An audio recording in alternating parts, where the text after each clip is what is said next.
أهلا بيكم في موتور بالعقل. النهاردة هنتكلم عن عربية كهرباء مش عادية، عربية جاية تثبت إن المستقبل خلاص بقى واقع، مش مجرد فكرة. النهاردة معانا تسلا موديل واي بيرفورمانس 2026، النسخة الأعلى أداء من موديل واي، واللي تسلا بتقول إنها جمعت فيها السرعة والذكاء والتكنولوجيا في جسم واحد. من أول لحظة تشوفها هتعرف إنك قدام عربية مختلفة. الشكل الخارجي هجومي جدا، بس في نفس الوقت أنيق. الخطوط الانسيابية بديها طابع رياضي، والجناح الخلفي المصنوع من ألياف الكربون مش بس شكل، لأ ده كمان بيزود الثبات على السرعات العالية. الجنوط 21 بوصة، تصميمها جديد بالكامل، والمصابيح ال LED حادة جدا بتدي إحساس إن العربية جاهزة للانطلاق في أي لحظة. حتى الباب الخلفي بيفتح بسهولة، والمقاعد الخلفية ممكن تتنيه بالكامل علشان توسع مساحة الشنطة. نتكلم بقى في الجدة الأداء. العربية دي جاية بموتورين كهرباء، واحد في الأمام وواحد في الخلف، بيطلعوا مع بعض قوة خرافية. النتيجة من 0 ل 100 كيلو متر على الساعة في 3.5 ثانية بس، وده رقم يخليها تنافس عربيات سباق مش SUV عائلية. والأجمل إن التسارع ده بيحصل في هدوء تام، مفيش صوت موتور ولا غيارات، بس إحساس بالاندفاع الصافي. وطبعا زي أي تسلا عندك نظام الدفع الكلي الذكي اللي بيوزع العزم تلقائي حسب الطريق علشان تمسك الأرض كويس جدا حتى في المطر أو المنحنيات.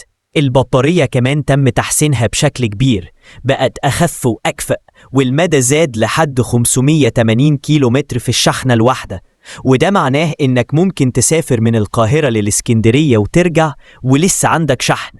وطبعا بتدعم الشحن السريع، في نص ساعة تقريبا تقدر تشحنها ل 80%. ندخل على الصالون الداخلي. أول ما تفتح الباب هتحس إنك داخل كوكب مش عربية. مفيش زراير تقليدية، كل حاجة في شاشة ضخمة 17 بوصة في النص، بتتحكم منها في المكيف، النوافذ، الملاحة، الكاميرات، وحتى الألعاب. والتحديثات كلها بتوصلك أوتوماتيك عبر الإنترنت، يعني عربيتك بتتطور مع الوقت. الخامات جوه ممتازة جدا، جلد ناعم، تطعيمات معدن، سقف بانوراما كامل بيدخلك في مود راحة غريب كده وانت سايق. وكمان وضعيات القيادة فيها حاجة لكل مزاج، تشيل مود للسواقة الهادية، سبورت مود للأداء العالي، تراك مود لو عايز تحس إنك على حلبة سباق. نروح بقى للعيوب بصراحة. أولاً السعر. العربية دي في مصر سعرها بيقرب من 4 مليون جنيه، وده رقم كبير جداً. ثانياً لسه مفيش وكيل رسمي قوي تسلا في مصر، فالصيانة وقطع الغيار ممكن تكون تحدي. ثالثاً بعض الناس لسه مش متأقلمين مع فكرة العربية الكهربائية بالكامل.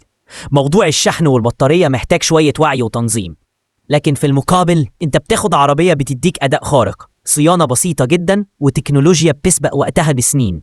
يعني مش مجرد عربية، دي تجربة جديدة بالكامل. وفي رأيي بصراحة تسلا موديل واي بيرفورمانس 2026 مش مجرد SUV كهربائية، دي رسالة من تسلا للعالم كله بتقول المستقبل بدأ. قولولي بقى في الكومنتات، لو قدامك عربية بنزين فخمة بنفس السعر وتسلا موديل واي الكهربائية، تختار أنهي واحدة؟